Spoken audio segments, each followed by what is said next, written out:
Hi, welcome to the Smoogley podcast. And today I have a special guest, Kiri Gray. Nice to have you, Kiri.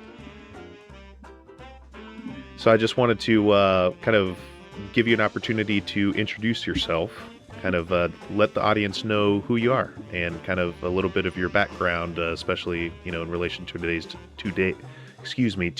today's discussion. Sure. So I'm Kiri. I have recently started living a more nomadic RV lifestyle, working on getting into that. Winter, it's not so great. My background, I joined the Marines out of high school, completed my contract, went to college, got it all paid for. That was the plan, so that's what I did.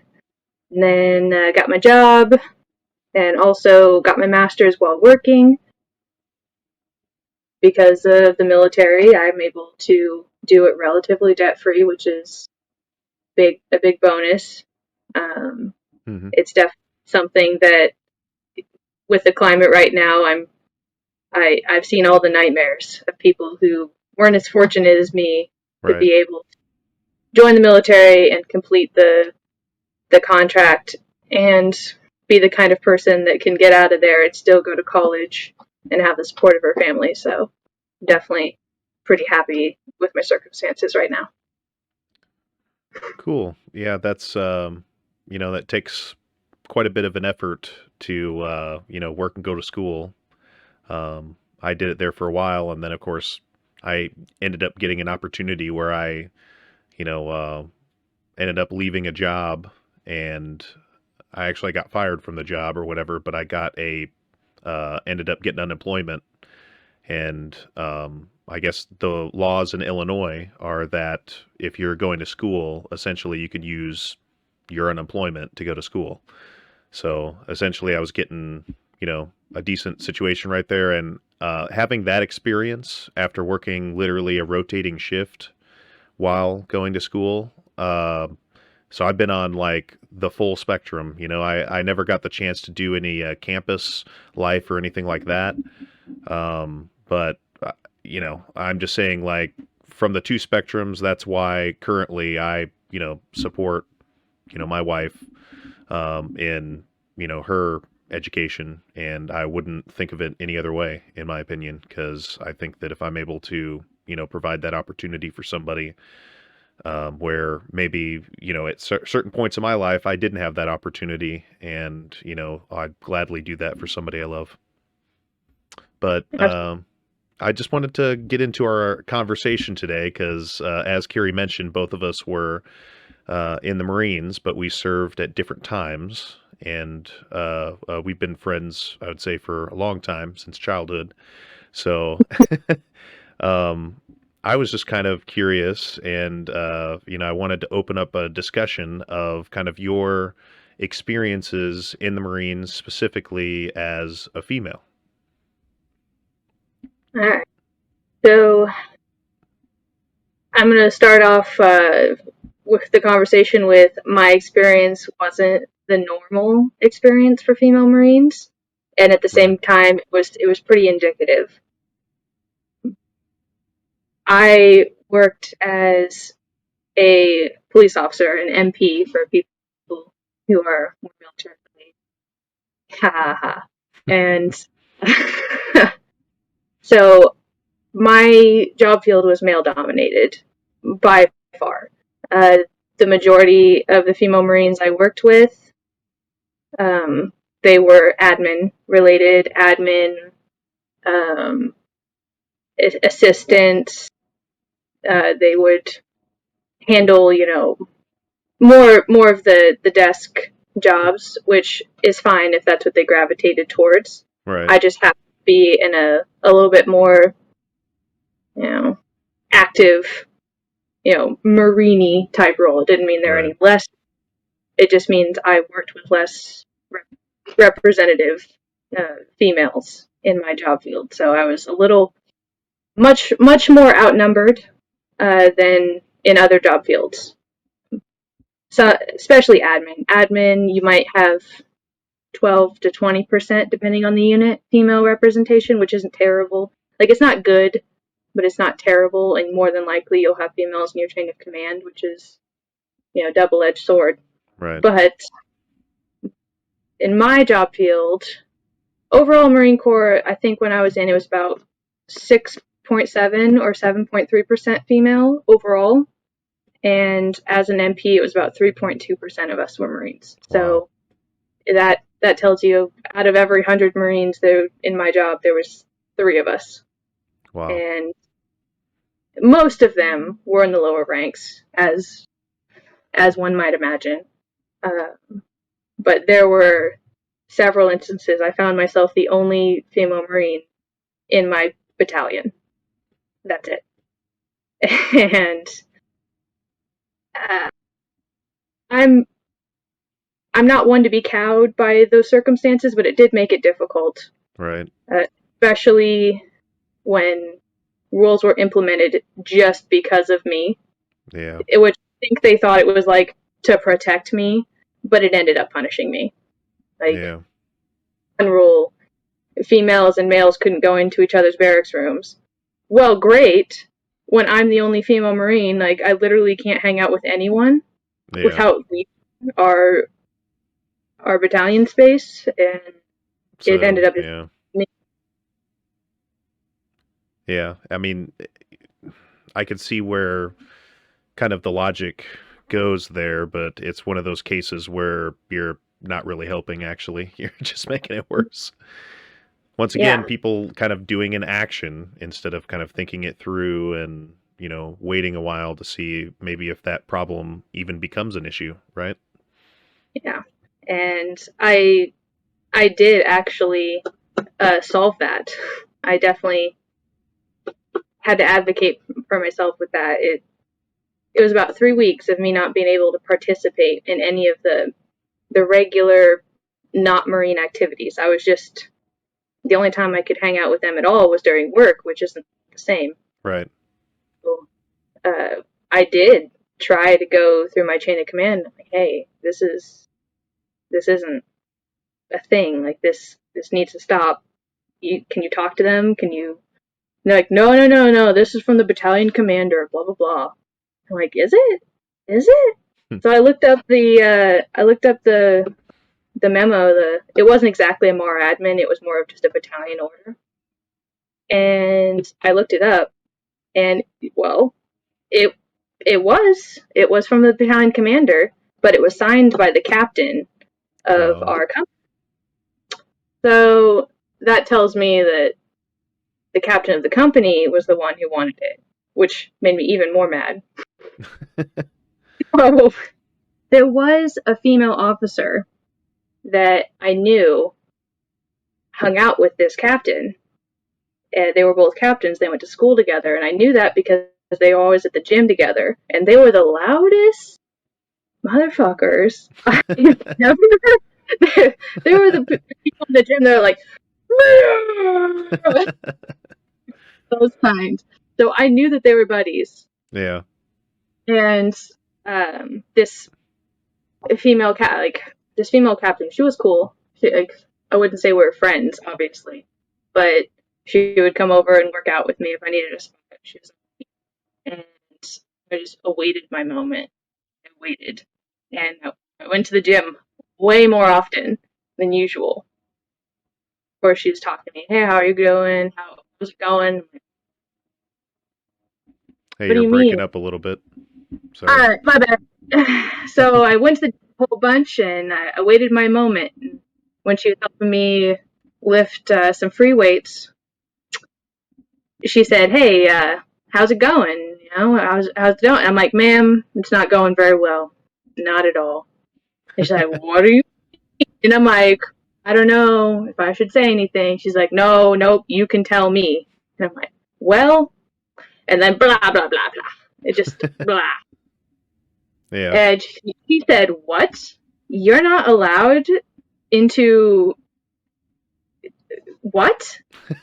And I was like, maybe they don't trust me, or maybe they don't want to keep track of what anyone's doing in the barracks. Yeah. I don't, which was definitely a dig at her friend and his Right. leadership ability. And when I tell you, she stared at me for a fiscal 10 seconds and she just left the room. She just left the room.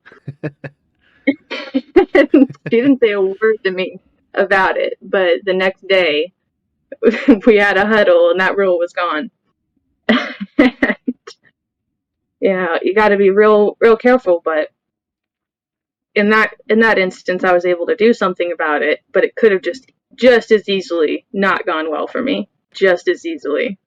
Right. And I mean, I have kind of a story about, so I right before I got out, I got an NJP. I didn't end up losing any rank on it, but that was one thing that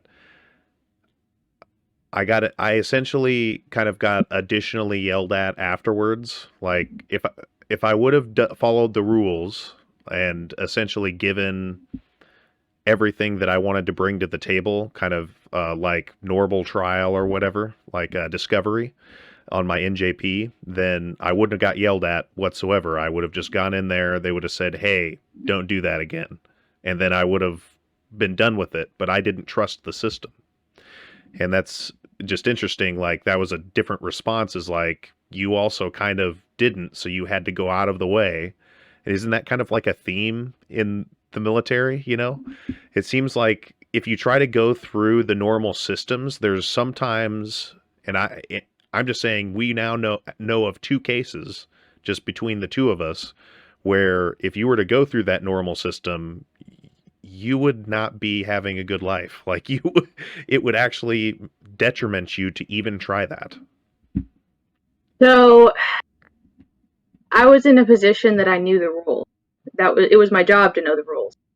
The ninja punches. I knew all the rules. I wasn't a military lawyer or anything, but I had to know the rules, so I knew what was allowable and not when I was in my duties. And it's the rules, but it's also street rules as well. Yeah, you got to know when it's appropriate. Every commander ever always has the look. I have an open door policy. Blah blah. You never go through that door. Right. You do not go through that door. You might send them. You might like slip a note under their desk, or send them an anonymous email. But you do not go through that door. And that is a trap. We had a box legitimately that you could put things in and the officer would check them every once in a while, supposedly. Yeah. And there's a reason that it has to be anonymous, because even though they might seriously mean it, they might seriously mean, like, if there's a real problem and you talk to me, sure. But that doesn't excuse you from consequences of that decision. Right. And they can't do anything about that because it could just be seen as a regular training. And there's not much they can do if their sergeant decides that you need to run an extra 4 miles every day for 2 weeks. That's just training. But if you do know the rules and you can cite the rules and they're obviously wrong, a lot of times you can fight back. I was almost NJP'd when I was in Okinawa. I would go as far as to say I was, but I denied it. I denied my NJP. Right, and they didn't take it. They didn't take it to court martial. So I had a friend. So when I was in at this point, I was 20, and I had a good buddy who we were literally, people say this, but we're literally just friends. We're just both nerds that like to read and play video games. Yeah. He's cool. Let's call him B, because he's married now. I don't know if his wife is a jealous person. So, that's also something got to be worried about as a female Marine. Like, anyone's girlfriends and wives, they do not like me. Yeah. But, so, B and I were good friends. He was older than me, but he was, lower ranked. He just got in after I did. Just yeah. Whatever. So he obviously didn't gain rank as quickly as I did because I was just in longer. So when I was just leaving Okinawa, I was maybe 2 weeks from leaving, and I had just gained corporal, and all in the same day, and my grandpa died. So it was a whole lot going on. I was working on getting my flight for my emergency time off, go to the funeral, and the whole deal. And the day after I got my rank, I got called into the different captain. It was actually the lieutenant's office. I got called in the lieutenant's office, and I guess, of course, there is this well-known rumor that I was sleeping with this guy. Because, of course, who wasn't I sleeping, according to them? All the rumors that I heard, like, only female in the whole battalion. Shocker, right? So, I don't know, water off a duck's back for me. But they took it seriously. Yeah. So I waited till the day after I got corporal. And because I was a corporal, it was seen as inappropriate and fraternization. Wow. And they pulled me in, and it's like they printed it off and were just waiting for the day. And they tried to NJP me. And I'm like, are you kidding me right now? No. Oh. And he said yes. He said, no, I'm not signing this. And that's a rule you got to know. If you don't sign it, then, it goes to actual NJP, which is a trial. It's essentially a trial. It's non-judicial, but it's a trial. And if you deny it, it goes to court-martial. Yeah. So I said no, and they said, well, it's going to go to court-martial if you don't. And I said, good, court-martials require evidence. Yeah. And NJPs don't. They just require, like, opinions and feelings, which is stupid. But it's also less punishment.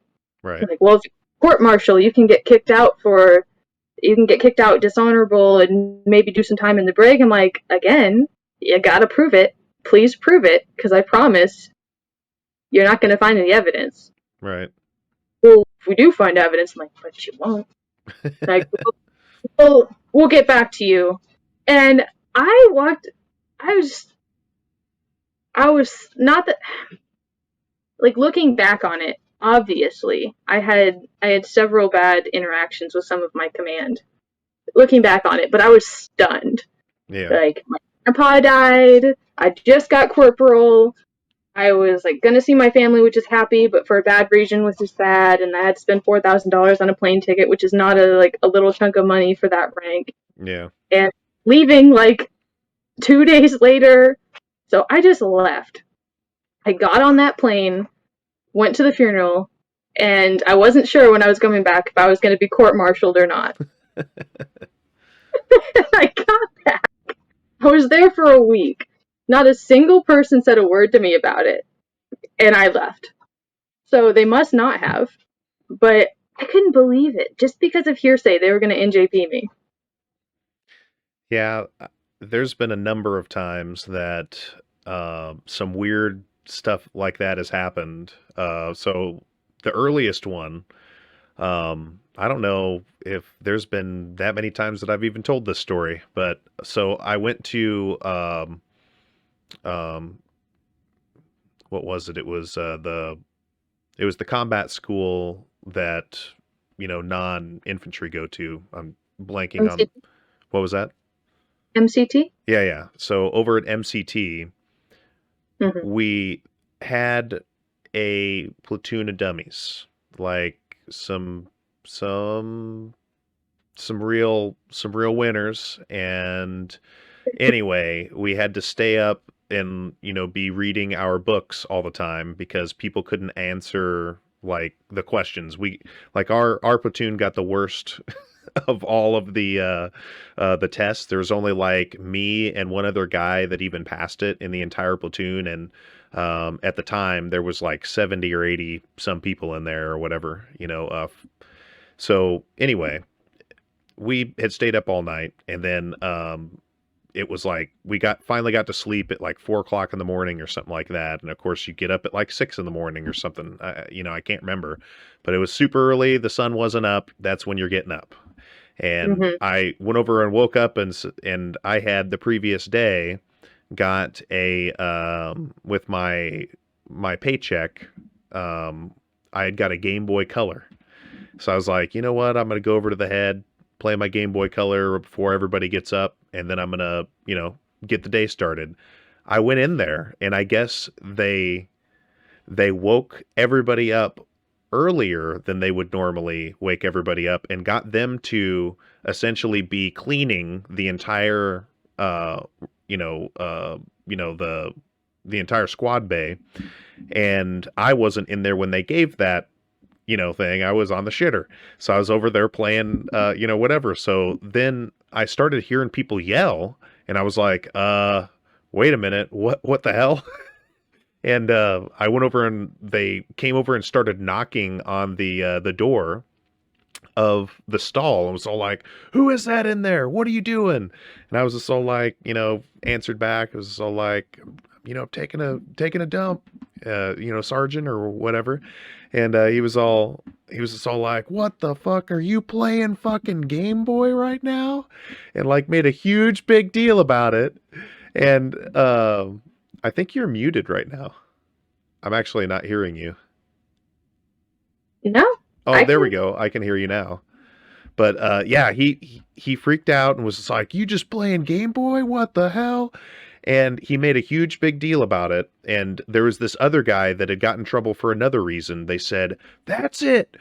Pack up your sea bag, and we're gonna ship. You're gonna have to start over MCT again, and we're gonna make sure that you lose your rank or whatever." They gave me all this, like I literally packed all of my stuff into the sea bag. He broke my Discman, which I was actually kind of pissed about. But anyway, that thing got broken, and so then we are standing there. We actually talked to some sort of, can't remember if it's a lance corporal or something like that. We talked to somebody, and they were like, "Oh yeah, man, they're so pissed at you," or whatever. And we were kind of shaking our boots a little bit. Well, they escorted us up after we sat on some bleachers for about 15 minutes just by ourselves, and nobody was watching us. They led us up to this office, and I think it was like either a gunny or a master sergeant was just all like, "I heard you were out going over playing Game Boy," and he was just all like, he's all making it like, "Man, this guy was selling crack on the streets or something." But he was just all like, "You know what? Sergeant such and such or whatever has some spunk, but I'm not going to make you do the whole thing over, especially since you're one of the 2 people that passed the test." But he was just all like, "You better not be playing Game Boy again. I'll drive down there and smack you upside the head or something." And I was all, whoo. But I ended up finding out later on that it was just a complete and utter, BS, and that guy just wanted to go over and talk to us. And that one sergeant guy was just wanted to screw with us for whatever reason. And it's like, why? Why even do that? Like, the neurotic things that happen in the Marines are just, why did you do that? Like, MCT is really early in a little baby Marine's life, and you had the audacity to pretend you were a person still. yeah. That's what it was. You Yeah. didn't still have the boot camp mentality, and you probably just reverted back to being a whole person sooner. Right. I brought the book Under the Dome. I've heard of it. Yeah, the Stephen King. Yeah. Okay. So massive. I literally bought this book because it was the largest book I could find. I actually got stopped at the airport because it read like a lead box. Wow. Scanner. They had to take it out and make sure it was a book. So I brought it because I thought, well, I could just read this book when we have downtime, whatever. And And I'm not joking, this book was 3 or 4 inches thick. Like, solid size book. And, you know, when they had us shaking our sea bags out, whatever, it came out, you know, broke the concrete, basically. But they took notice. They took notice at this massive book. They're like, "Oh my God, Marine, what is that?" A book. The book. Dude, I so wanted to say, like, have you never seen a book before? Say that, but I was like, better not. And this guy, this yokel, like, big old guy, like, he had to turn sideways to go through doorways or something. He grabs my book, and he goes, but he couldn't rip it because it was too big. I guess this was like his party trick. He could just rip books, and he really tried. He really, really tried. Like, veins popping out. This is also an MCT, right? He grabs it, and he goes, and he holds it up, and he just throws it down. He's like, "Put that away right now!" he just like runs away to go yell at someone else. But he really tried to rip my book, and it did not work. But he was one of those, like, that guy you were saying. He just wanted, I don't know, like, he had to take some pre-workout or something to get into such a rage that early over nothing. Yeah, there's definitely been some characters over the years. Definitely. Oh my gosh. I mean, so there was that's kind of interesting with the so getting back to, you know, how you were talking about you were the only female in your battalion. I worked, I would say, somewhat regularly in my unit with females, whether they be kind of what you were saying in the office job, or we did have some, you know, Jenny mechs, which is, you know, essentially what I was. That we also got 2 over the course. Well, actually, maybe there was more, probably 4 or 5 actually, that I worked with on a regular basis. But you know, it's going back to the barracks thing. They did actually have, like, past a certain hour, you weren't able to, you know, because they had a sergeant on duty, and then they of course had a regular just duty that was the lower enlisted.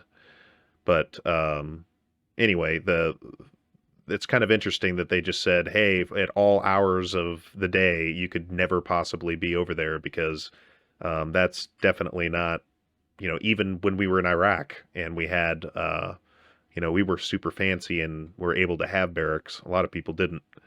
But I'm just saying, like, even when we had barracks in Iraq, in a friggin' war zone, you were still able to go into other people's rooms if it was daytime. I mean, just complete wow. There were those rules as well. The problem with those rules is they weren't applicable to anyone else. Male Marines, like, no one keeps track of who lives in whose room. A lot of times the barracks duties give a crap. They don't care. If there's a specific hour, I get that it applies to everyone, but it only really applies to women and men going into each other's rooms. Yeah. So we're the only ones who are ever called out for it, so it seems like we're the problem. You know? Yeah. You never hear about the gay Marines, and there are a lot of them. You would be shocked at the number. So I had access to all the files, right? And when you run someone, like, all their files go up. And when I was in was when Don't Ask, Don't Tell was repealed. So all those files were still in there, like active Marines that were not necessarily court-martialed, but sometimes they were lesser punished if they were just caught, like, kissing or something. Yeah. So many. And obviously that all fell off after Don't Ask, Don't Tell. Like, you'd be shocked at how many are gay, but you never saw any of those people, like, you better not be in each other's rooms and being gay with each other. Which, I roomed with lesbians all the time. Yeah. Not a problem. Not a problem at all. But because long hair don't care, we stuck out, so we were the problem. Yeah. And unfortunately, the worst part about it is a lot of times there the stereotypical female Marine, a lot of times they were the rule. And I was the exception, which I hate it.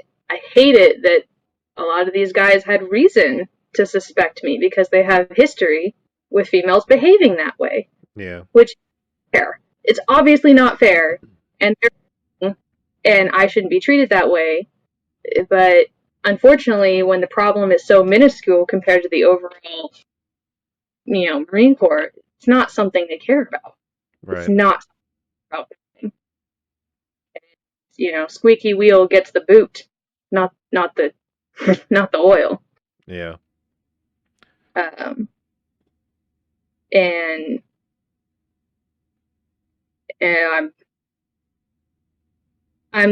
I never put myself in situations that I wasn't with friends I trusted or out with nonsense people, putting myself in a, suspect situation. But I will tell you, I don't know a single female Marine who hasn't had an attempted assault on them. I don't know a single one. Might not have reported it, but it's bad. It's so much worse than they even portray it in the news. Well, I mean, I've already told you, and I mean, I'll say it again. I said it in another podcast, and I'll say it again. I'm not surprised by that, and the reason why is because they fucking assault the male Marines. There's a major. I didn't have any issues whatsoever. Well, minor, very, very minor issues, and keep in mind, like, to give some context here, just for the audience, because you already know, but I'm just saying, like, I served in active Marines, and I served in Iraq for 2 tours. One of the tours was around 7 months. The other tour was like a year and a month, a little less than a month or whatever. It took us a while to get out of Iraq when we were coming out, so we sat in tents for like 3 weeks or something like that. But anyway,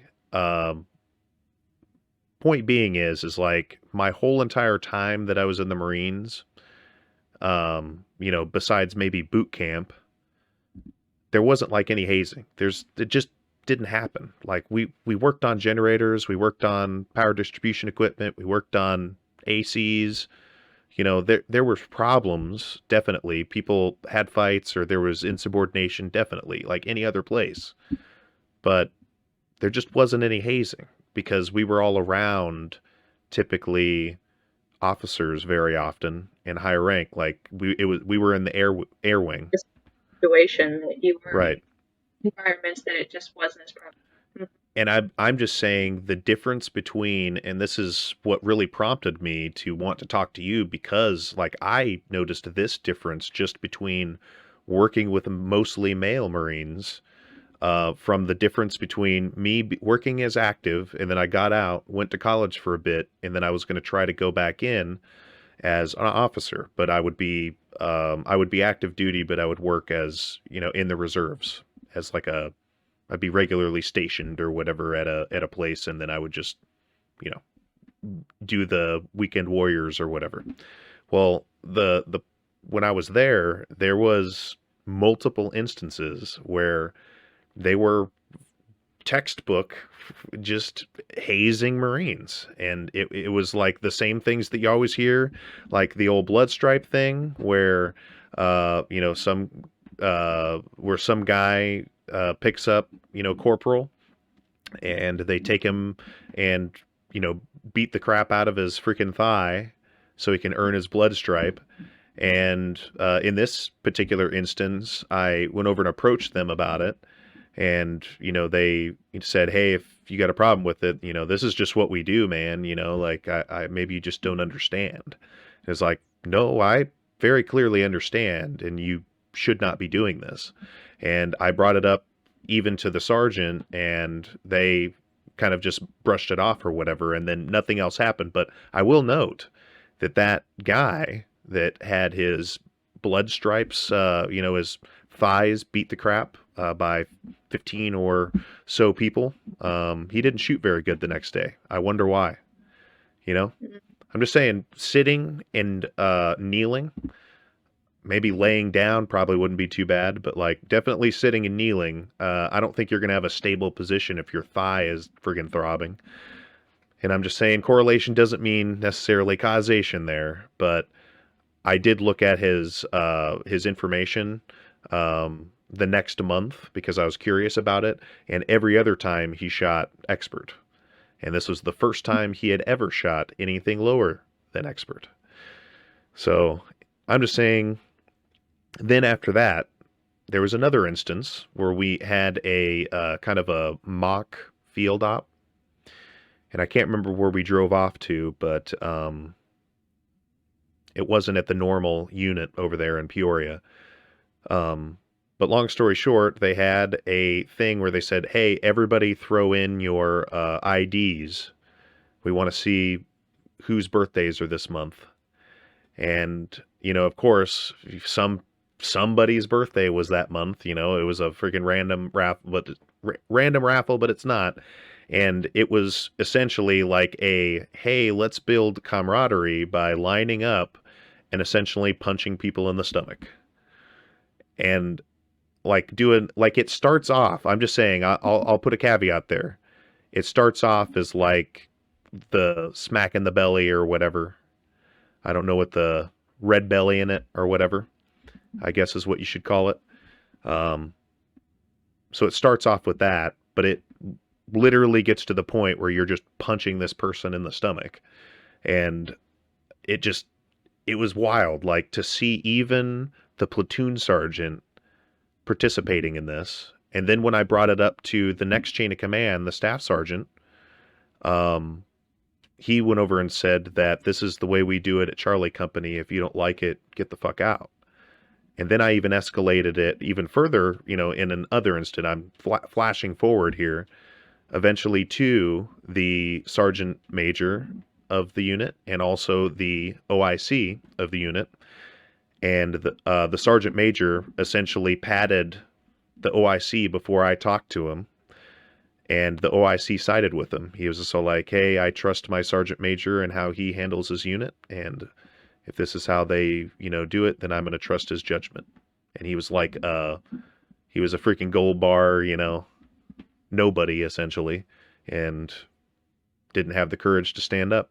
So I'm just saying that while there are a lot of great cases, I'm sure, of the military, I'm not painting the entire military to necessarily be bad. It's not. I had some great experiences in the military. It's a pretty wide spectrum. There's a lot of stuff that goes swept under the rug, and a lot more than I think. A lot of times that's handled in interior, right?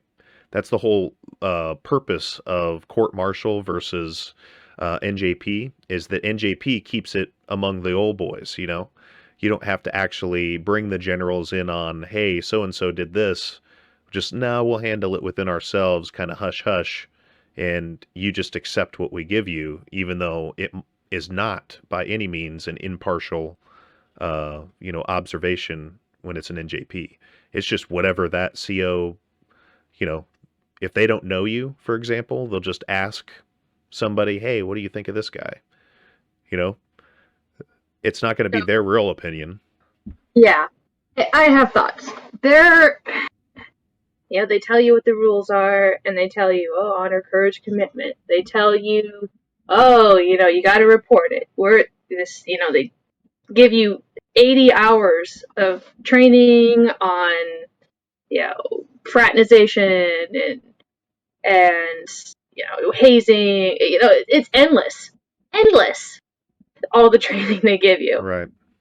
And stand up for your brothers and your sisters, as an afterthought, and your sisters, and blah blah blah blah blah. And you think, oh, cool, our morals, and our commitment, and our brotherhood, blah blah blah. So when I worked at PMO in Okinawa, I was often called to sexual assault cases because I was a woman. Like, purely because these women didn't want to talk to anyone else who was a male Marine. Sexual assaults were strictly handled by CID, and if they were bad enough, NCIS. Strictly. Like, not at my level. We were like traffic tickets, car accidents, drunken brawls at the barracks. Who stole someone's cell phone? That's what we did a lot of the time. But I would get called, in the middle of doing anything, just to be standing there to make them feel better, which I was happy to do. Not a problem. I was also very young at the time, and like, whoa, this is serious. Whoa, what? I'm just, so, here's a hug. Just female energy. Love it. Mm-hmm. So there's one that really sticks out in my mind. There's this female Marine. She was actually exactly my age. She worked in admin. She was very young, of course. She joined right after high school. And she was blonde, but she kind of looked like me. So it really, I felt for her a lot, especially considering the circumstances. She was, coerced and then raped by one of her platoon mates who she thought was her friend. And he was not, obviously. And she didn't report it. She told another Marine who was her friend. She, wasn't saying anything about it, and then she broke down and told him.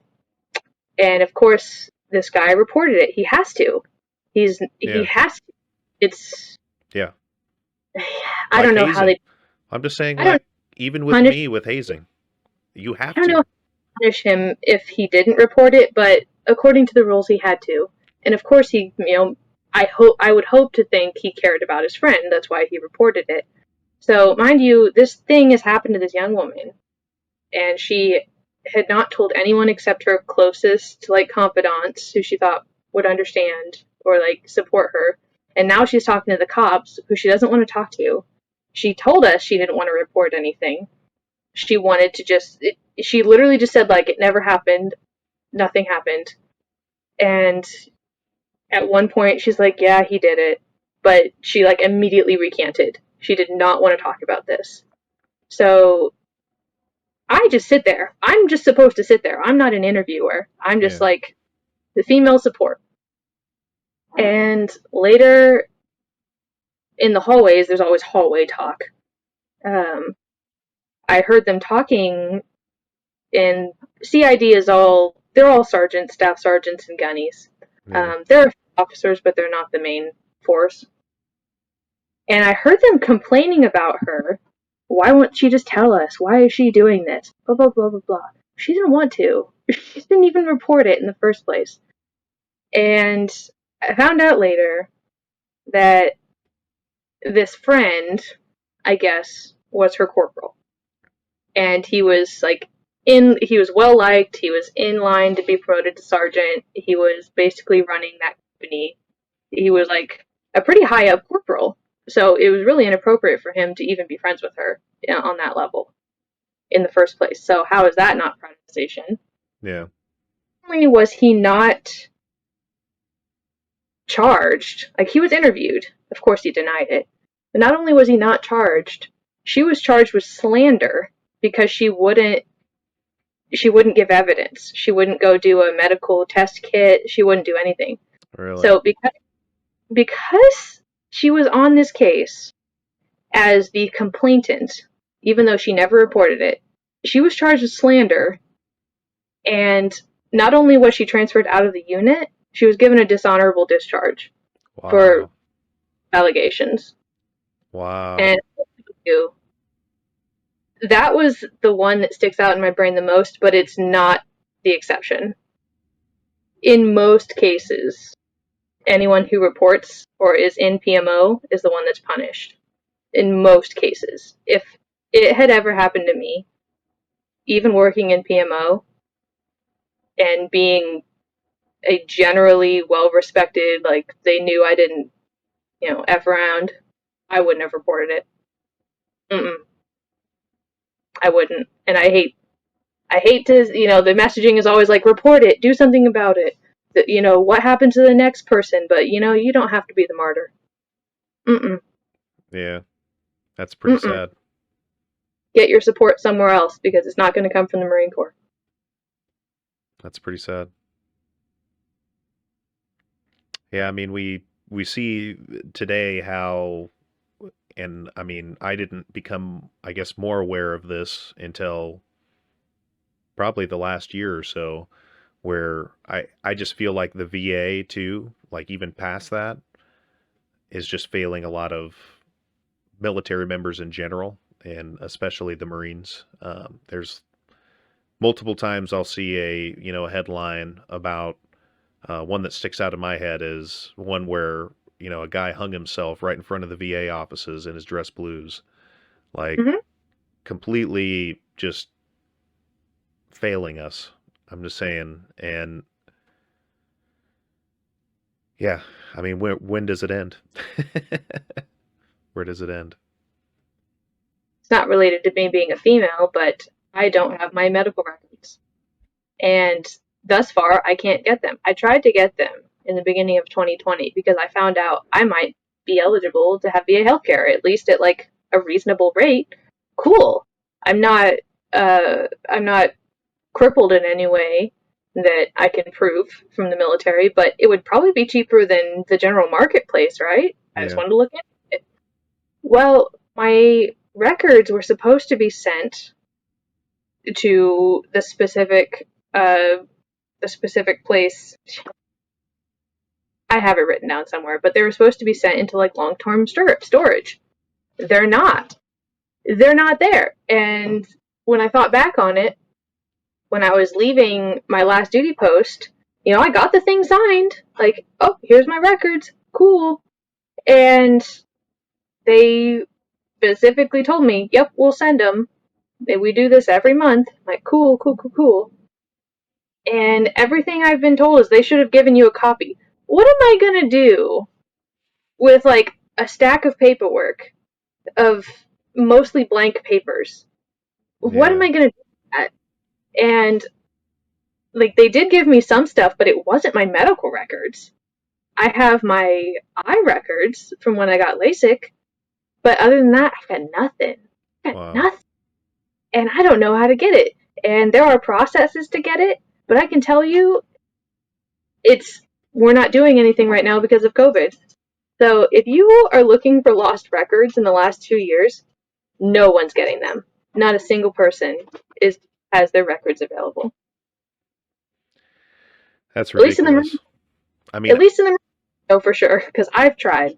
I have also tried for some other reasons too to try to look for records, and it's been essentially dead ends. Now I haven't gone through the same effort that you probably have, but I mean we have a VA office over here in Bettendorf, and I've stopped by a couple times and put in a request to get my medical records, and I've never got anything. I happen to have uh, I I had records previous, but it was just some of them. There was some other records that don't exist at any of the hospitals that I had actually transferred some records over to. So it's kind of a ridiculous situation where, hey, you were essentially my only medical provider for these number of years, and certain things happened that I need those records in order to prove that I have this disability, and I can't do that effectively because you lost it, or you're kind of stringing me along over and over again to try to go over and get these records. And I've even, you know, I talked to my dad about it. I was just all like, is there something I'm missing here? Or, some, you know, cog I'm missing in the overall machine or whatever.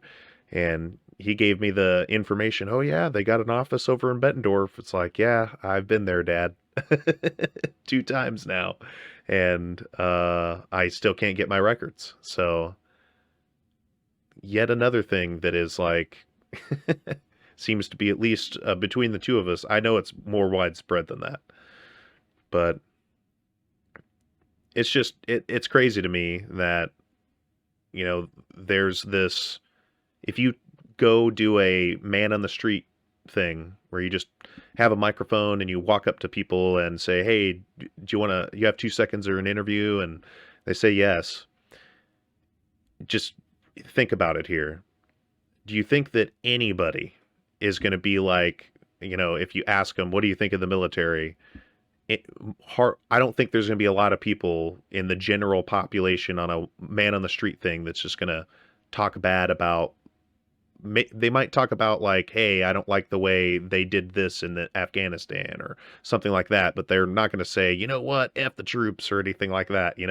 There's always this in general, and it's different obviously from Vietnam and that, and I get that, but in general today, most of the population is going to say, "Hey, thank you for the troops," or whatever. And if I ever mention in passing, like I notice that people will just be like, "Thank you for your service," or whatever, and it's like an obligation that they have to say that. I mean, I'm not asking people to say it, but the point is that it's weird that there's this sentiment, but yet when it comes to actually helping our troops, um, where's it at? Where is this help that we're supposed to be getting to go over and you know do your imperialist wars essentially?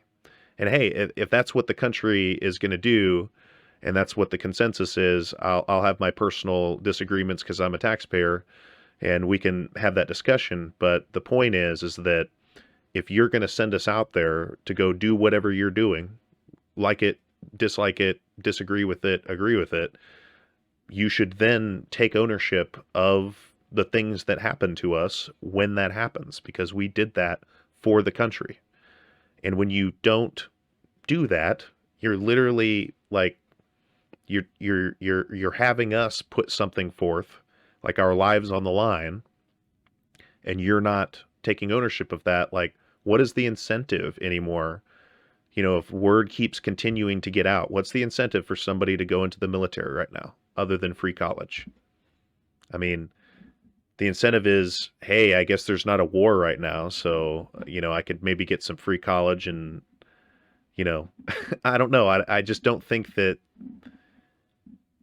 the more this comes out, even the people who are like the patriotic ones that want to step up for their country, which I think is admirable, um, even them, those people are probably going to get dissuaded or corrupted by, things that are going on, and it keeps just getting swept under the rug. Like I talk to people in the bar and, various venues and that, and number of the military, between all of the branches, and this is a common theme. You hear very regularly these stories of how there was just this really bad injustices that are happening, and nothing seems to be like actually resolved with a lot of them. Yeah, it's like I don't know how it was before 9/11. I was too young, but it definitely seems like the 9/11 effect. Oh, support our troops. Well, but it's all propaganda. It's just lip service. It's just a thing that you're taught to say, like yes sir, yes ma'am. You don't really care if they're a sir or ma'am. It's not out of respect. It's because you're taught to say it that way. It's not.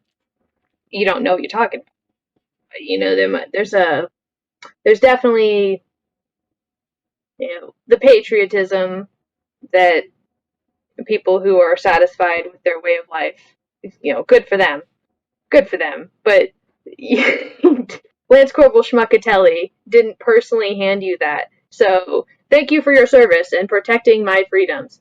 Protecting whose freedoms?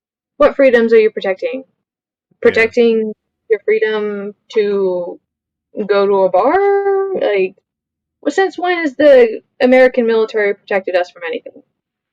Yeah, and I Hey, I think that that's a pretty big misconception, and it's kind of prescient in, or it's a very valid topic these days on, okay, when is it acceptable to, in a modern society, to be imperialist? And what I mean by that is, causing more war so that people actually gain more territory or whatever, or participating in escalated conflict. Um, we are like the kings of that. Like, whether we're actually fighting the war or whether we're giving, resources to fuel a war, uh, that's just something that we like keep doing. And I keep thinking to myself, even when I was in the Marines, I was like, I went because I wanted to have this kind of patriotic stand up for, what's right type of thing. And it sometimes became the meme, like, wait a minute, are we the bad guys? Like, uh, I don't know that we're really helping anybody here. Like, we're obviously here just like grabbing stuff, for ourselves, or, trying to flex some power, or we're have a really great, awesome sandbox to test out, some really expensive weapons. You name it. Like, pick your poison there. We're doing all of those things. We're doing every single one of those things up until just recently. And we were a part of that.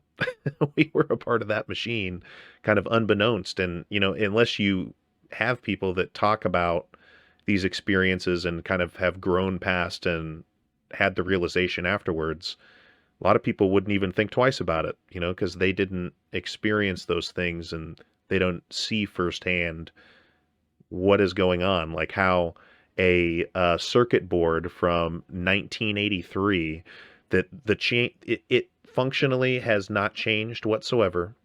It's a voltage regulator for a generator. Was it like 23 grand for the military to buy it?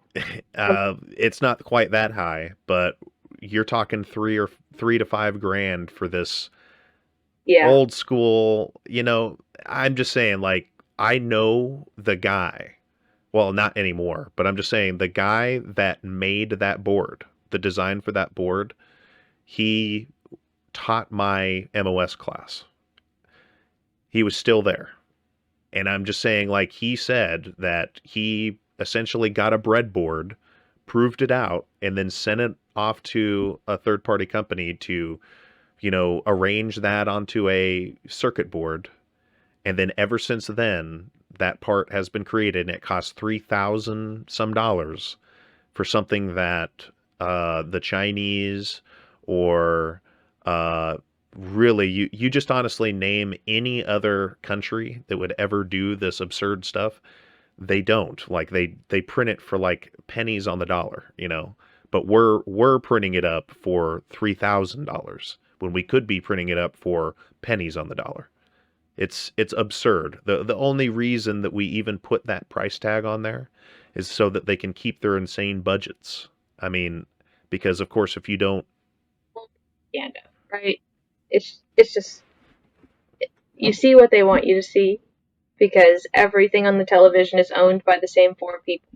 yeah, One of my very first college classes that I went, it was in my very first semester, I believe. So fresh out of the military. yep, It was a literature class, and we were supposed to bring in a inciting article, like an article that is in the news, like a present day article that could cause,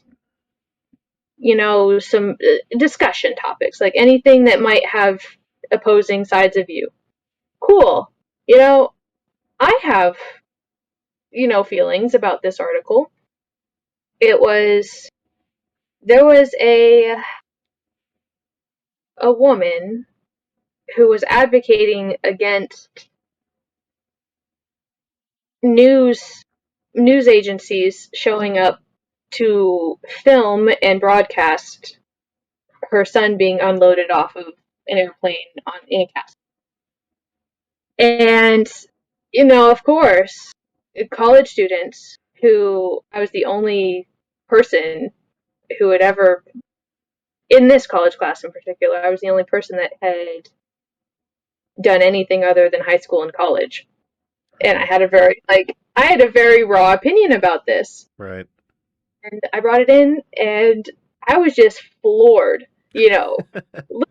little young, like, naive me that was just in my own worldview, didn't, like, have any other views about this. I was floored that all of these college students agreed with her.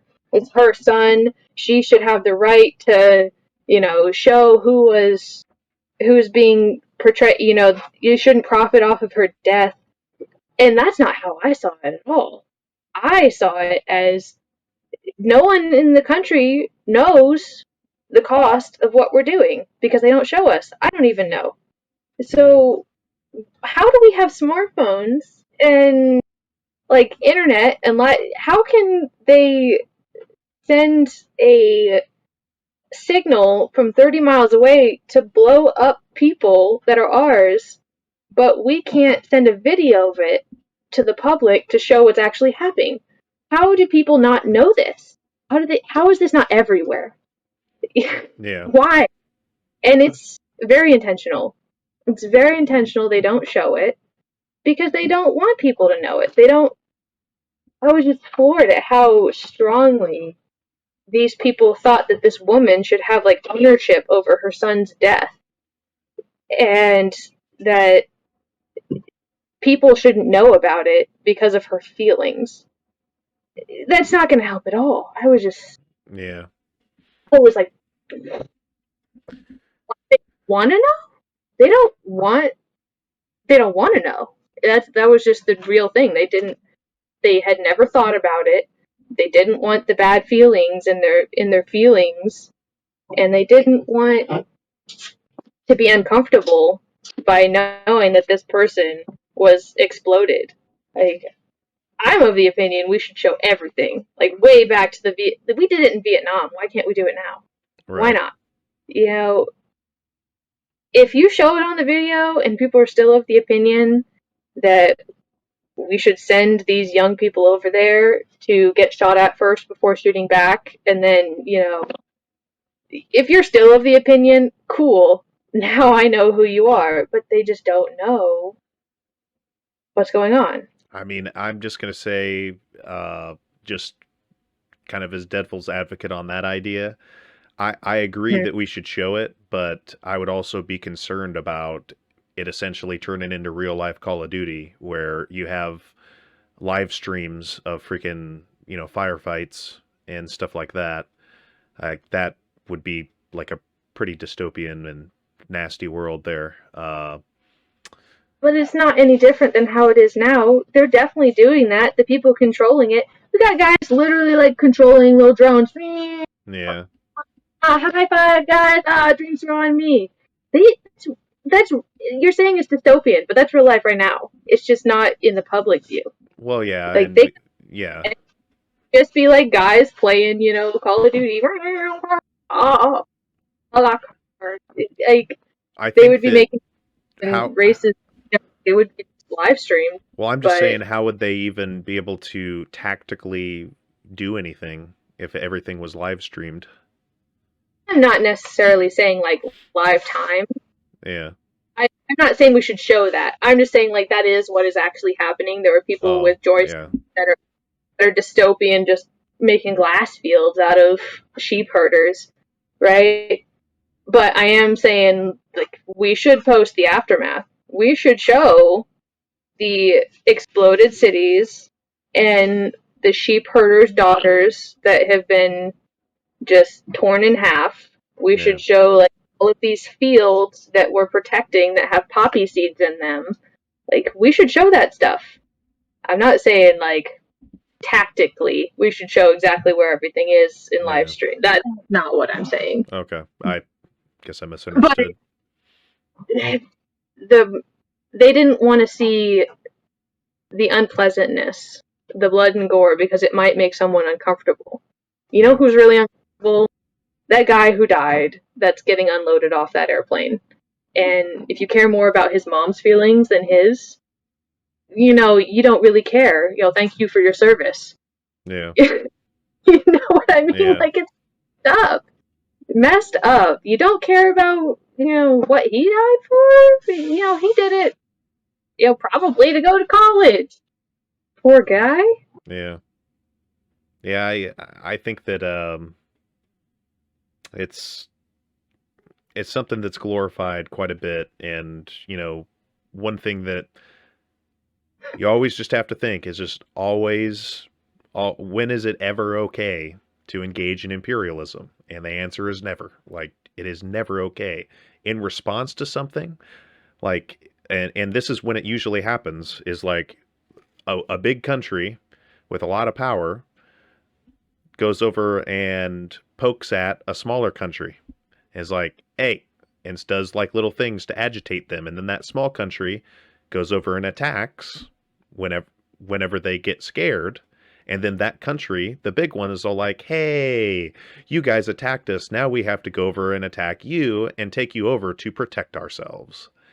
And I'm just saying, no matter what the circumstance, it is not moral to go like to those lengths. Even in the case of, you think that you're going to protect yourself. Well, you're going to kill a lot of people in the process of quote unquote protecting yourself. Like us providing, even not even fighting it ourselves and providing weapons. What did that do? That made Al Qaeda. You know what I mean? In all respects, this imperialist attitude that we have backfires on us. It's either going to kill people or it's going to, Oh, like, has it backfired? it What has. are the consequences to the people who are actually creating and propagating the war? There's no consequences for them. It hasn't backfired for anyone who controls anything. Well, the It only costs tax. one, That money is funneled right into their pockets. It's not backfired for them. It's backfired for us. You're looking at it from like the stance of morals, but obviously war isn't moral. right, It's money. It's money and land. And since we're not actually taking the land, it's just money. It's right. just money. Like, do you think, like, we have a real problem with Mexico, right? Like, we have a real problem with, our partnership that we have with them with the drugs coming through, and like, they murder a lot. Can we agree on that? Like, Yeah, we also murder a lot, but they murder like a lot. yeah. Uh, do you think for a second, if there was oil in Mexico or some like super valuable natural resource, we wouldn't swoop in there and just Yeah, we take it? would. We for sure would. So, as much as I would love, as much as I would love for our politicians to do anything based on morals, they don't. They don't. It's all money. It's money and the people who pay them. Well, that's a capitalist society. Yeah. Because the moral law in capitalist society is money, Yeah. productivity, the Yeah. economy. So, like, this whole idea of backfiring, like, yeah, it's not great for us. We're the plebeians. We're talking about this. I'm half expecting the CIA to swoop into my house right now. Like, hey, what are you talking Hey, on my other podcast, I've mentioned criticisms of China multiple times, so I'm already blocked in China. So let's about? just keep Oh, on going. beautiful. Beautiful. You're just, demonetized. How? Wonderful. Don't poke the I'm China bear. oh, oh, poor Pooh Bear can't hurt his feelings. But yeah, I just I wanted to have this conversation just mainly to kind of outline some more, I guess, perspectives. And, I think that, like we've been talking about, people are very naive to, the military in general. And most people will fully admit that, hey, I have no idea, essentially what's going on. I just hear what I'm told or whatever, and they don't, try to seek out anything. But ultimately, I think that in the future, we really need to be analyzing, like, what exactly is our want or to use for the military. Like, I get that because of things that we've done in our history, as just talking from a country's perspective, some pretty despicable things that have been done in our history. Nobody's hands are clean at this point. But if we don't protect ourselves or show or have a force, we're just asking for trouble.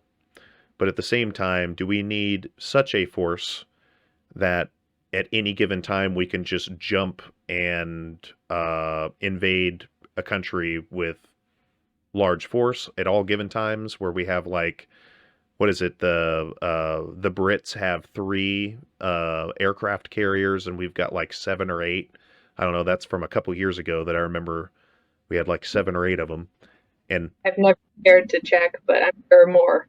but I I'm sure mean, more. to give you an idea, like to maintain and run an aircraft carrier, I don't even know what the cost of the actual aircraft carrier would be, but just to maintain it every year is like $1 billion. Like Yeah. it's absurd. Like you unfathomable amounts of money to just keep these things that, hey, if we're using it and that it is a legitimate need, that hey, we there's information we don't know, that essentially at all given time somebody's got, as soon as we go down to 4 aircraft carriers, we're just going to immediately get invaded or whatever. I'm oversimplifying it here, but just for the sake of the discussion. But if that's the case, like, do we really need all 7 of them? Is what I'm getting at. And then further on, do we need to keep building more so that we're like trying to progress to 9? Like, do we really need 9 at that point? When do we cross the line of, okay, are we invading places to where we need 9 aircraft carriers? Is that something the American people want to do? And if so, maybe that money can be appropriated every single year. But at the current moment, it seems like, well, first off, if we're going to appropriate any money, it better be to the veterans that actually served in the military and not to continued ventures of, once again, imperialism. Yeah, no disagreement here.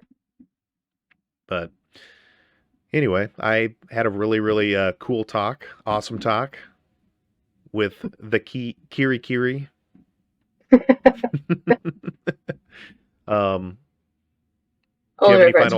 you have any final thoughts?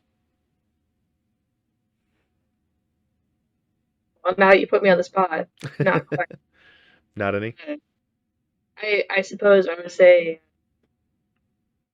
you were saying, if you reduce the troops to a certain level, like the likelihood of invasion becomes unacceptable. I just don't see that happening. I don't, because Canada, it will, like, I don't know if they'd protect us exactly, but we're homies. They don't have a lot of serviceable land to lose. And if the United States gets, walloped, they can't handle whatever killed us. Right. They can handle it. So us and Canada are fairly, like, unseparable. And there's no way that they could, even touch us. Mexico doesn't have the organization necessary because they're run by small groups of people that, run the government through, puppeteering. Right. So Mexico does, they might have like the manpower, but I don't think they have the reliability to with each other to do anything about it. And then we've got coast on either side. Right. I just don't see it likely. And maybe you have a different experience, but I was never given a single second of training on defending the homeland. If you're in a city, an enemy force, invades, this is how you set up a Moab, or that was never a single second. Like, they never said, "Oh, gather the local militia. Here's where you find the list of like the Republican militia members in each city." That was never a thing. Never ever. Like, maybe the officers did, doubt it, but that's more indicative to me that if that's not indicative that we're just an invading force, I don't know what else is. Like, what defending the homeland training have you ever even heard of? It would be a more admin. It would be one of those stupid little courses that you had to do to get 20 points on your promotion. Right. That's not Right. what we're for. And if we were for that, like perhaps the Navy. I would say the Navy probably has more training because if we're going to be invaded, it's going to be by sea. It's not going to be by Mexico or Canada. We'll have like advance warning. But we're definitely invading for sure. We're imperialist all the way, all the way. Oh no, we're a democracy. We're not. We are an imperialist nation run by people we don't even know who their names are. Yeah. Yeah, I think that something's got to give eventually, and it's conversations like this that are going to jumpstart that. That's what I'm trying to do on this channel. I've just, Oh, I love being until, my friends. I love it. yeah, I really want valuable conversations to come out like this because essentially when there's this many people in society that are indoctrinated into this system, you can't I mean, regardless of what indoctrination you're talking about, it's not easy to break, and it's not likely, just the way that humans are, it's not likely that a lot of people will actually break for themselves. I mean, you don't know what you don't know, like, so if you get to a situation where you might maybe question, then they'll probably be within those insular groups who are going to reinforce it once again, and then you're back to square one. So, like I said, Yeah. that's the whole point, is to have these long form conversations where we can touch on. Sorry about that, I had a technical difficulty there. But what I was saying is, until we have these conversations, and there's more of them, I'm wanting it to prompt more conversations. I want people to ask questions, and it might seem like it a lot. I don't have I'm not a Steven Crowder that feels like he needs to be right all the time or whatever. I definitely have my opinions, but when, I work as an electrical engineer, so all the time, like, that's literally what I get paid to do, is to be the answer guy. So a lot of people can get frustrated with that, and I totally understand that. I'm not oblivious to like the character flaws that I have, as far as like the kind of know-it-allism or something like that people very often attribute, even at work. It happens all the time. But really, on this channel, like, I really want to, and we had a great example today of just having a conversation where we don't necessarily have to disagree. We're just getting out information that people who are within their bubbles would normally not hear. And that's what it's all about. Not the rule for female Marines. I'm, one of many people with many different experiences, just like you are also the same for male Marines. By no means are we infantry. That's a whole different example. Right. I do think that some of our experiences are the rule, and it's worth hearing. I agree. Well, thanks, Kiri. Appreciate having you on, and I'm going to switch to the audience here real quick. If this is content that you like, please hit the subscribe button, and as always, thanks for watching. Bye.